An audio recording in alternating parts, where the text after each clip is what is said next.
My name is Nikolai Petrov. I was born in a small village outside Voronezh, Russia, where the forests grow dense and the winters bite deep into your bones.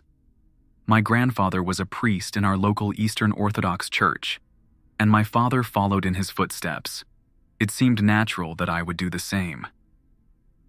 But my path took a different turn when I was 16. That winter was especially harsh.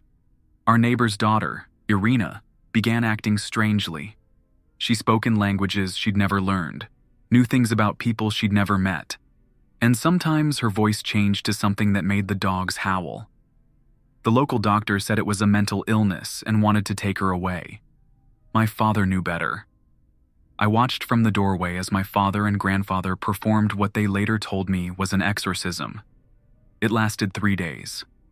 On the third day, Irina was freed from whatever had taken hold of her. That's when I learned about my family's true calling.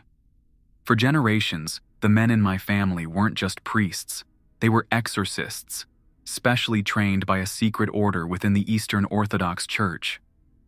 At 18, I was sent to a monastery in Greece for training. I spent 8 years learning ancient texts, memorizing prayers, and studying cases of possession throughout history. But the most important lessons were about the rules. Every exorcist follows strict rules. They keep us alive and prevent the entities we banish from returning or spreading. Now at 35, I've performed 47 exorcisms across Eastern Europe and Russia. Each case has its own challenges, but the rules remain constant. Until last month, when I received a letter from the Patriarchate about a special case in America. A small town in Maine with an old Russian community was experiencing something they couldn't explain. The local priest had requested help, specifically asking for me because he'd heard about my work with children. The letter included a list of rules specific to this case. Rules I'd never seen before. Rules that made me uneasy. But I'd taken an oath to serve, so I packed my worn leather case with holy water, incense, my cross, and the ancient prayer book passed down from my grandfather, and boarded a plane to America. The plane touched down at Portland International Airport on a Tuesday afternoon. Gray clouds hung low, promising rain. I clutched my small suitcase in one hand and my exorcism kit in the other as I navigated through the terminal. Father Mikhail was supposed to meet me, but the arrival area was oddly empty except for a young woman holding a sign with my name. "Father Petrov?" she asked, her accent distinctly American, but with traces of Russian underneath. "I'm Sofia Belova.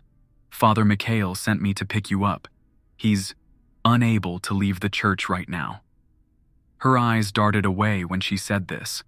The first warning sign. "Is Father Mikhail well?" I asked as we walked to her car. "He's been keeping vigil, 3 days now." The second warning sign. The drive to New Vysoky took nearly 2 hours.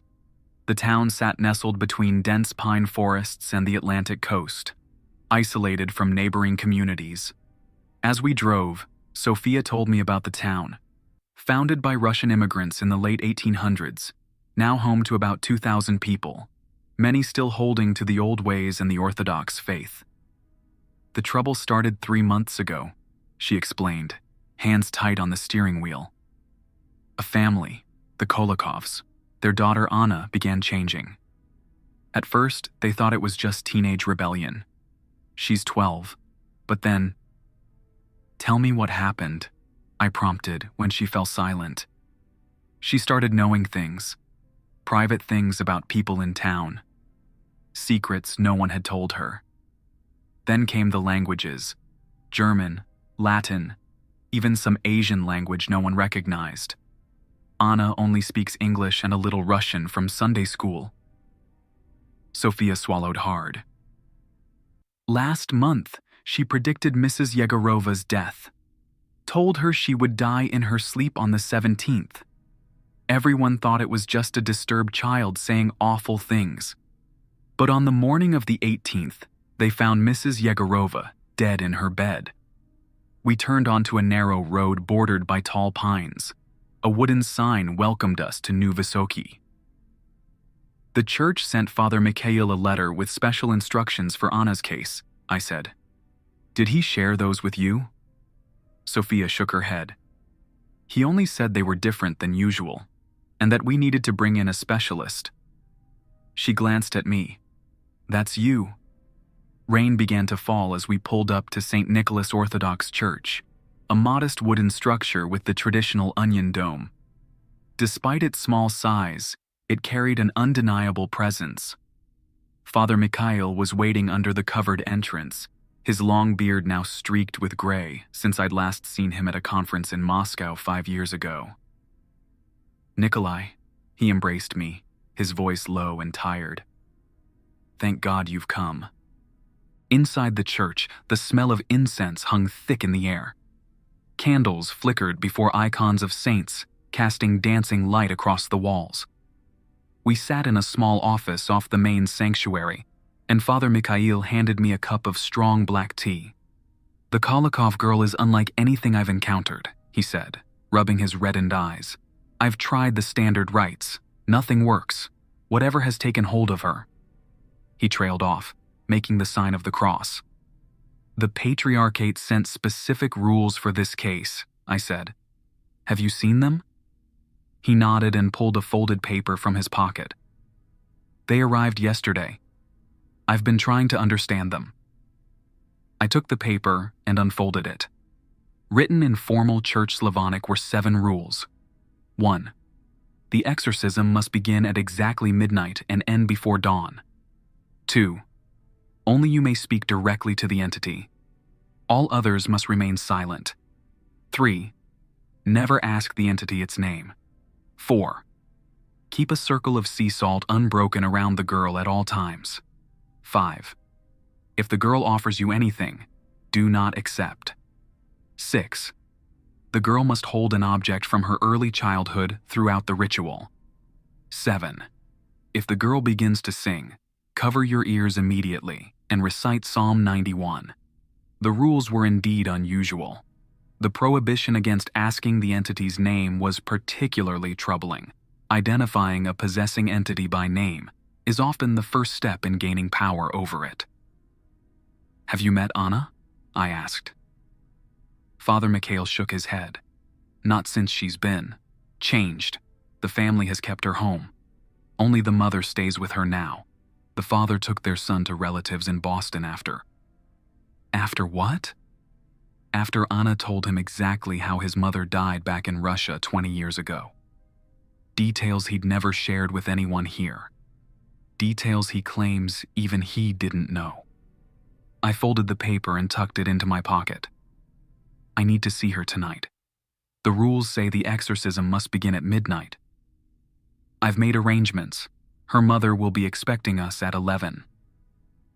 Father Mikhail stood, swaying slightly from exhaustion. You should rest first. Sophia will show you to the rectory guest room. As I followed Sophia out, Father Mikhail called after me. Nikolai. There's one more thing. The town doctor has been treating Anna with medications. He doesn't believe in possession. He'll be there tonight, and he's difficult. I've dealt with skeptics before, I assured him. Dr. Phillips isn't just a skeptic. He's angry, believes we're making things worse. Father Mikhail's expression darkened. Just be prepared.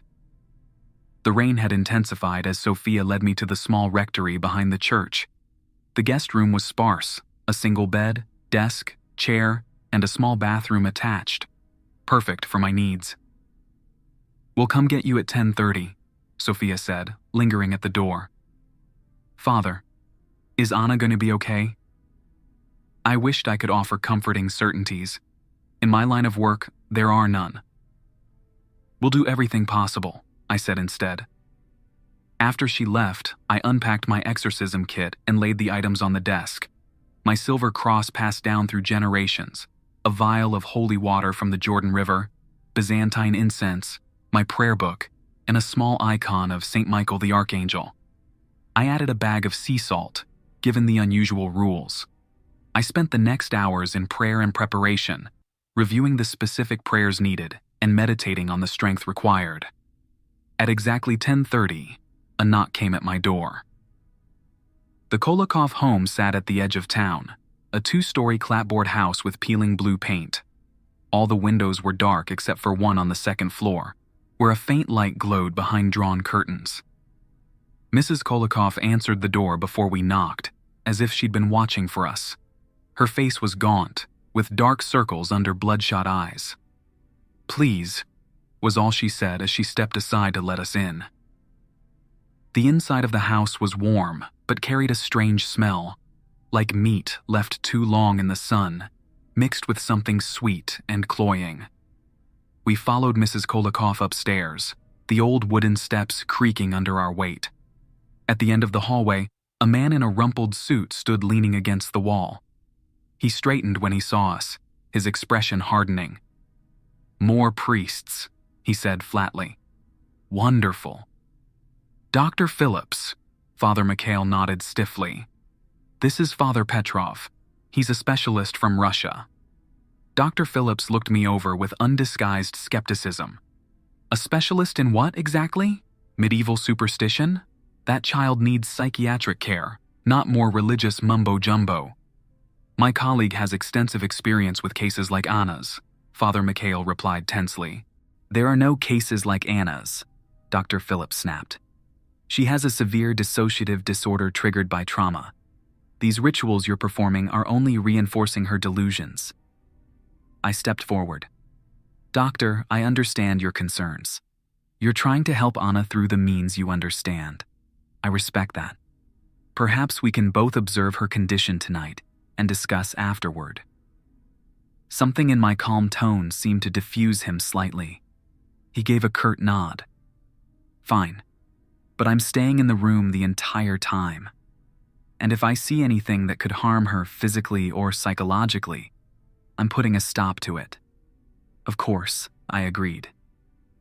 Rule number 2 stated that only I could speak to the entity, but having the doctor present wasn't explicitly forbidden.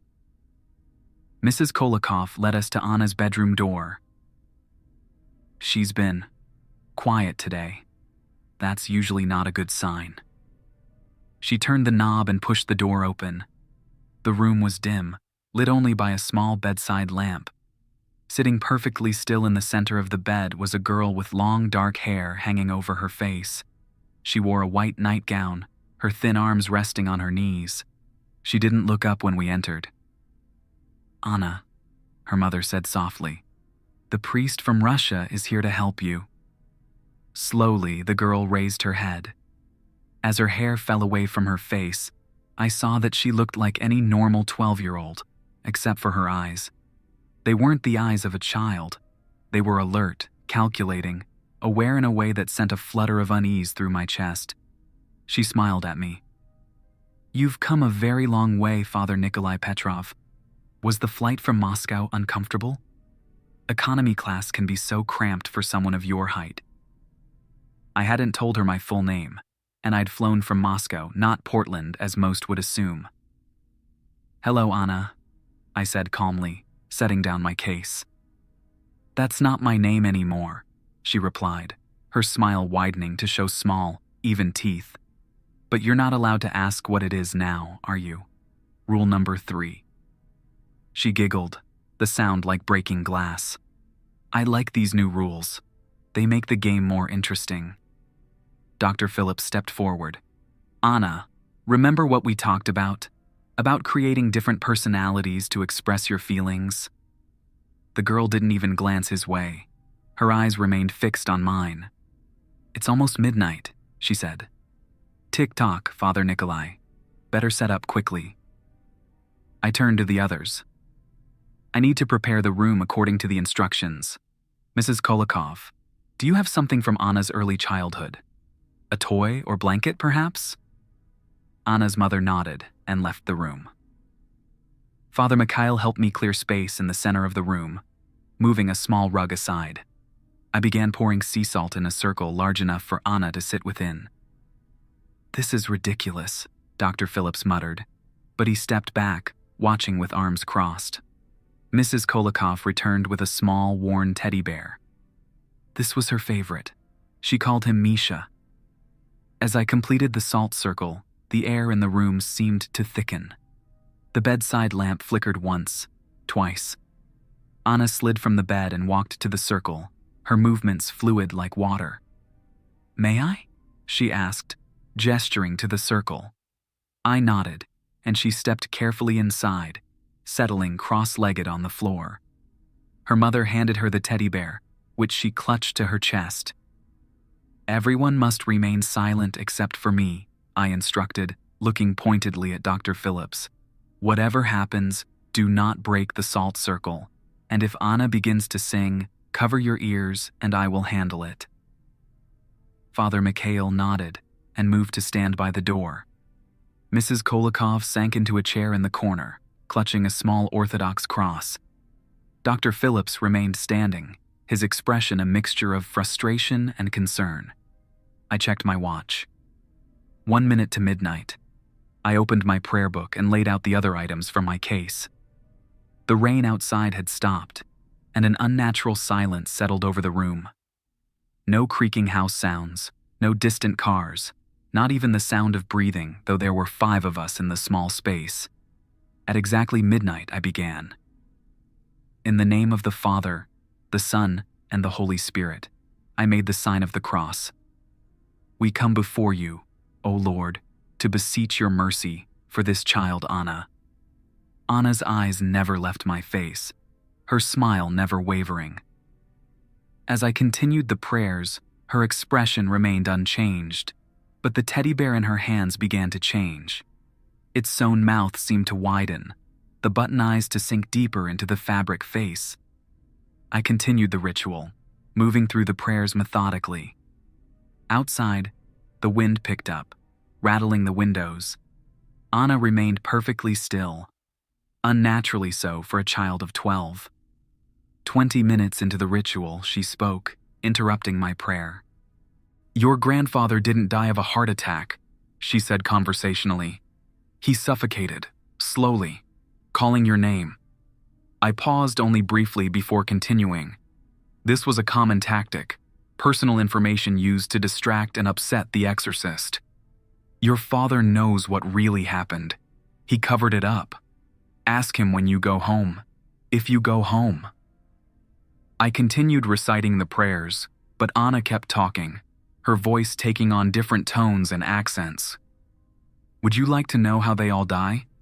Everyone in this room, I can tell you. It would be a gift from me to you." She extended her hand, palm up. "Just take my hand, and I'll whisper it to you."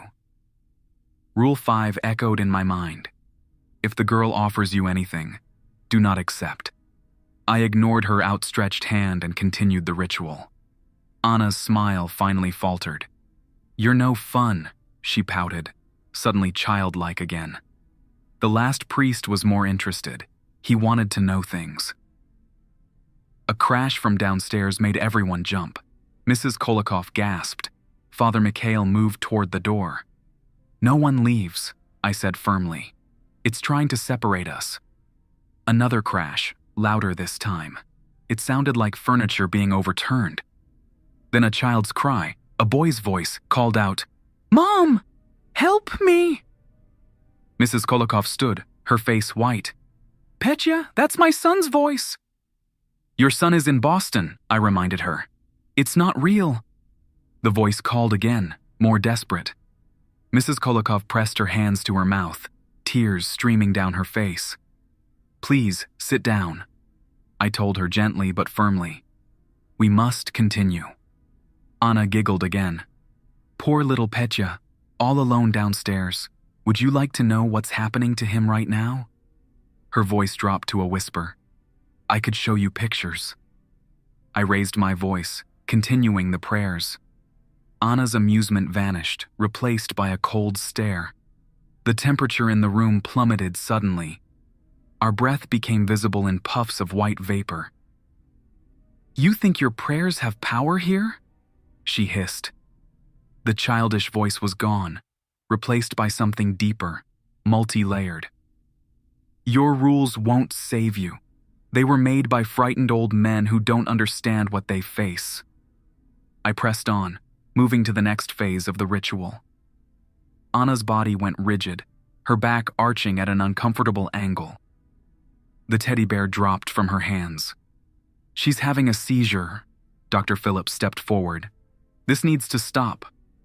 "Stay back," I warned. "Don't break the circle." Anna's body relaxed as suddenly as it had tensed. She reached for the teddy bear again, pulling it close. Then she began to hum, a low melody that gradually took shape into words. She was singing. "Cover your ears," I shouted, following Rule 7. "Now."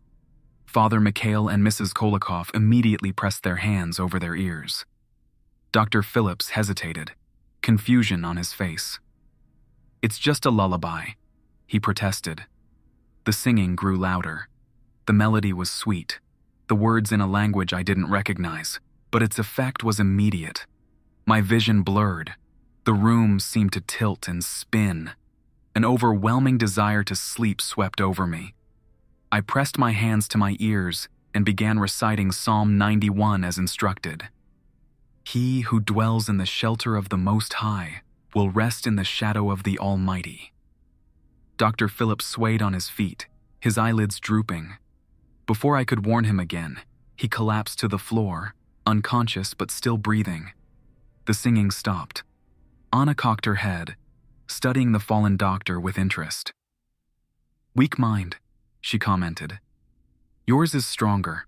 I like that." Her attention returned to me. "You want to help little Anna, don't you?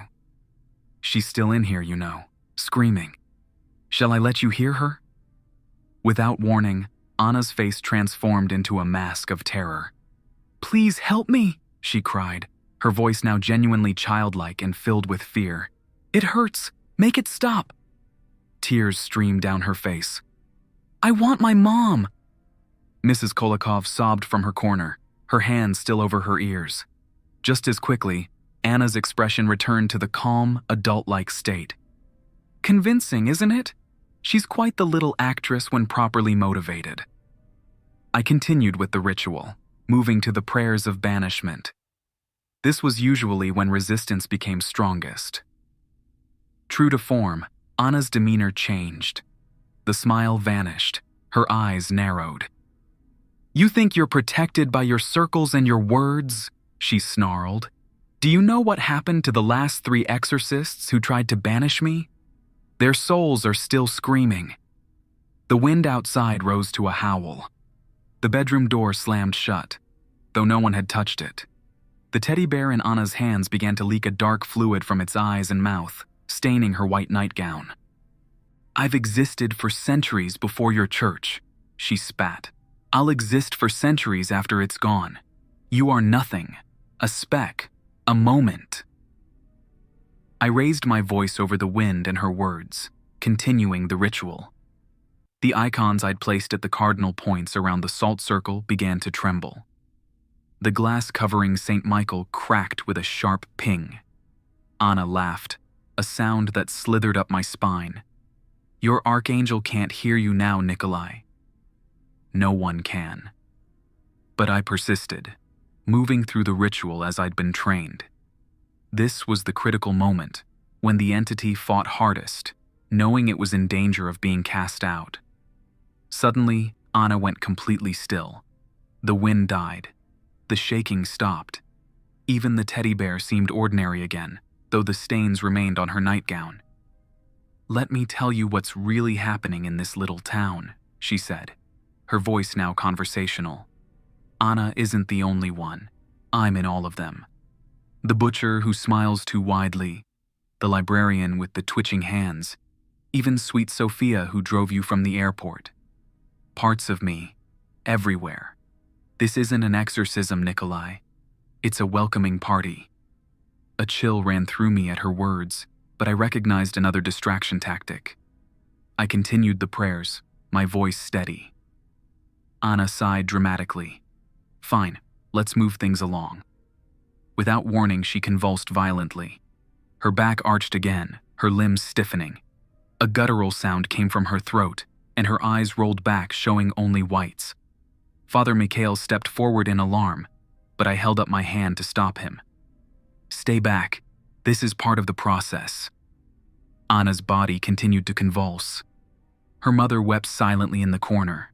Dr. Phillips remained unconscious on the floor. I was nearing the end of the ritual, the final prayers of banishment. Anna's convulsions intensified. The salt circle remained unbroken, a good sign. The entity was trapped.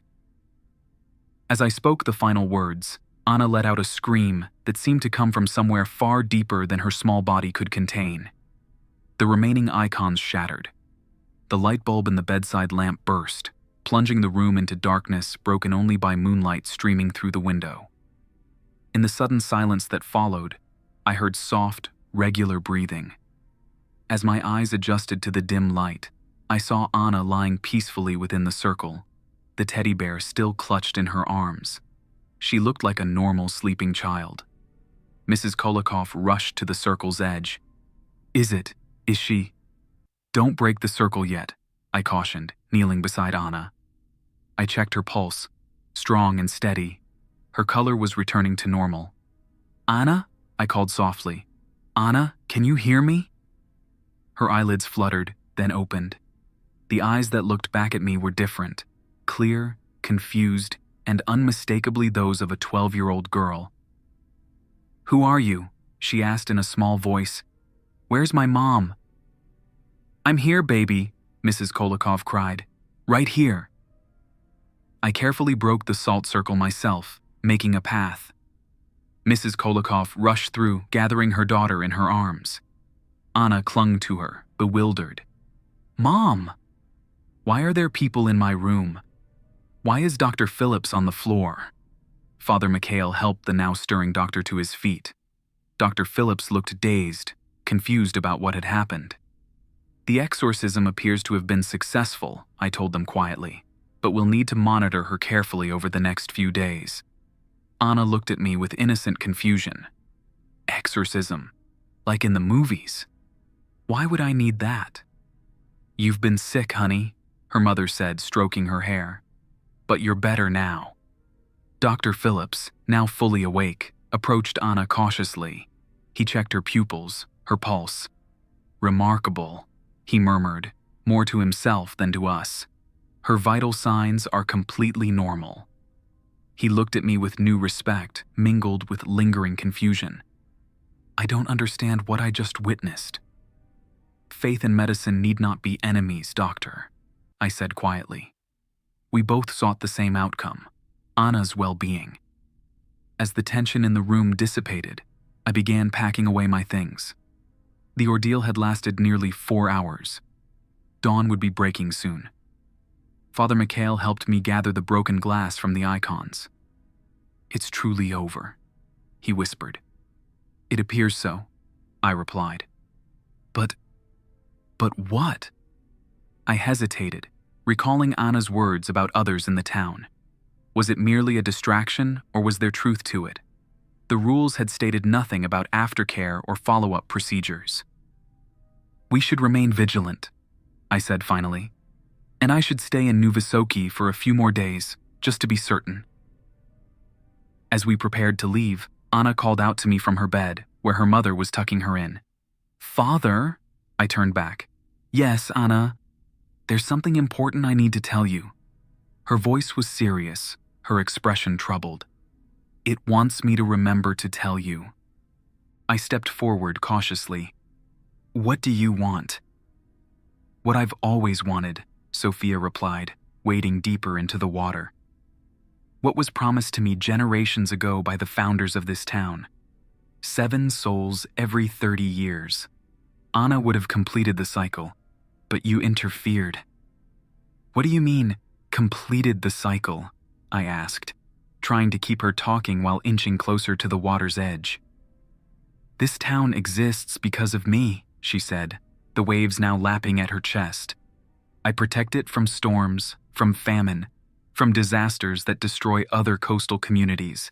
In exchange, I take 7, 1 from each founding family. It's a fair arrangement. And if the arrangement is broken? I asked. Her laugh echoed across the cove. Then I take everyone. The full price will be paid one way or another. Dr. Phillips had been slowly moving to my right, trying to circle around to approach Sophia from another angle. She noticed. "Stay where you are, Doctor, unless you wish to join me." She submerged suddenly, disappearing beneath the dark waves. "Sophia!" Dr. Phillips shouted, rushing toward the water. I caught his arm. "Wait! It's trying to lure you in." We scanned the surface frantically. Nothing. Then, 20 feet further out, Sophia's head broke the surface. She was still singing, but her voice sounded strained, as if two people were fighting for control of the same vocal cords. "Help me!" she cried in her normal voice. "I can't. It's making me." She submerged again. Dr. Phillips tore off his jacket. "I'm going in after her." "No," I said firmly. "That's what it wants. We need a different approach." I pulled out my prayer book and began reciting the prayers of exorcism, my voice carrying across the water. Sophia surfaced again, this time thrashing wildly. "Your prayers have no power here," the entity roared through her. "This is my domain!" I continued the prayers, wading into the shallows. The freezing water sent shockwaves through my body, but I pressed on. "The rules," I called out. "You said they were going to change." "What did you mean?" Sophia went still, treading water. "You still don't understand, do you? The rules aren't just for exorcists. They're for me too. Rules that bind, rules that free. The original pact had rules. 7 souls willingly given. But you broke that rule when you took Anna. Now new rules apply." "What new rules?" I demanded. "Find out yourself," she laughed. Then horrifyingly she began to sink, not fighting, not struggling, just sinking deliberately beneath the waves. Dr. Phillips didn't hesitate. He dove into the water, swimming powerfully toward where Sophia had disappeared. I waded in deeper, continuing the prayers, though I feared they would have little effect in this place. Minutes passed. Dr. Phillips dove repeatedly, searching the dark waters. Finally, he returned to shore, gasping and shivering. "I can't find her," he said between breaths. "The current's too strong. She's gone." We searched until dawn, but found no trace of Sophia. As the fog finally lifted with the morning sun, we trudged back to town, soaked and defeated. "What did it mean about rules?" Dr. Phillips asked as we drove back. "And what was that about 7 souls from founding families?" "I don't know," I admitted. "But I intend to find out." Over the next 2 days, I worked with Father Mikhail to research the town's history. We discovered that New Visoki had been founded by 7 Russian families fleeing their homeland after a series of disasters had destroyed their coastal village in Siberia. Strangely, New Visoki had prospered while neighboring Maine towns struggled with harsh weather, poor fishing, and economic hardship. Most disturbing was the pattern we uncovered. Every 30 years, exactly 7 people died in New Visoki under unusual circumstances. The most recent cycle had been in the 1990s, a series of drownings at Griffin's Cove. It's a pact, I realized. The founding families made a deal with an entity, protection for the town in exchange for sacrifices. And Anna was meant to be the 7th sacrifice this cycle, Father Mikhail said grimly. But your exorcism freed her from the entity's control. Which means it needs to find another way to complete the cycle, I concluded. Or it will take everyone as it threatened.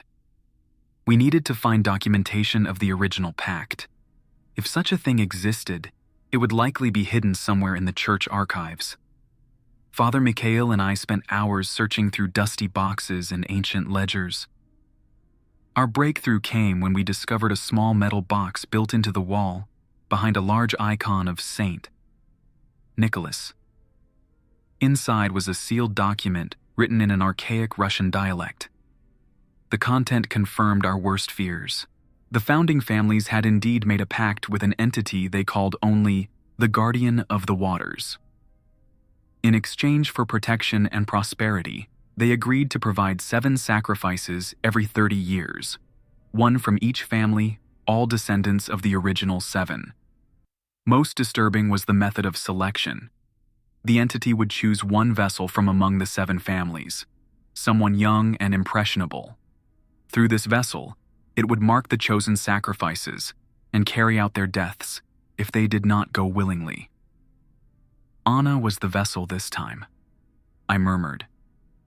That's why she knew things she shouldn't, spoke languages she'd never learned.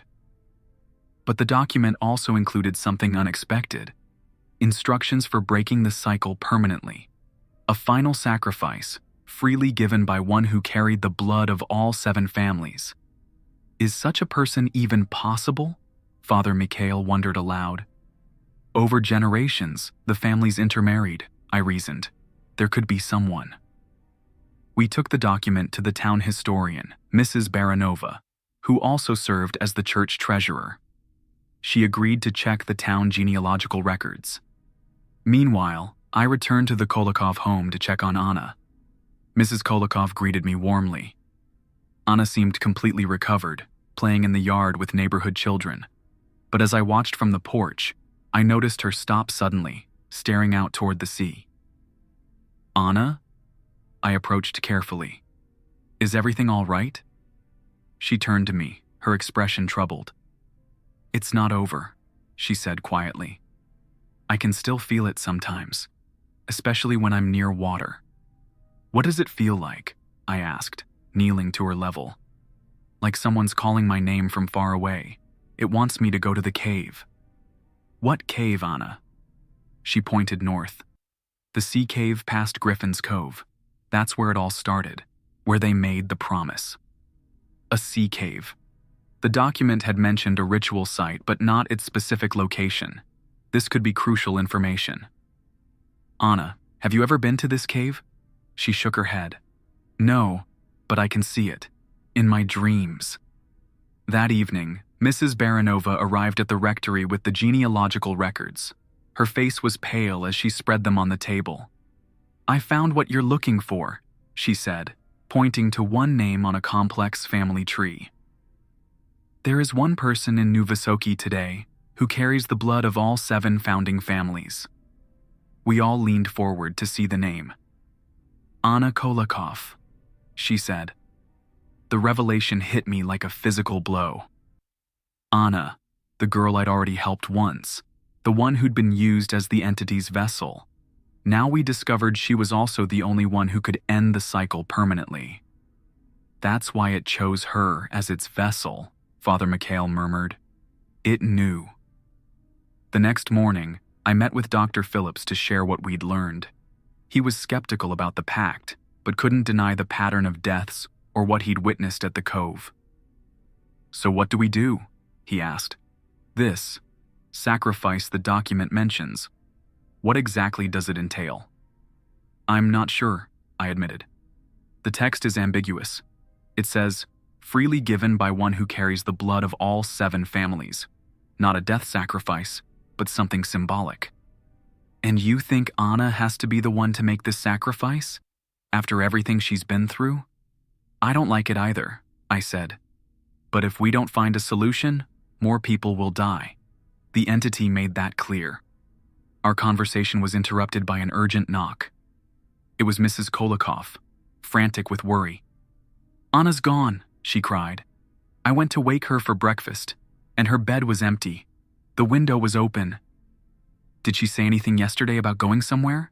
I asked, already reaching for my coat. No, nothing. But Mrs. Kolokov hesitated.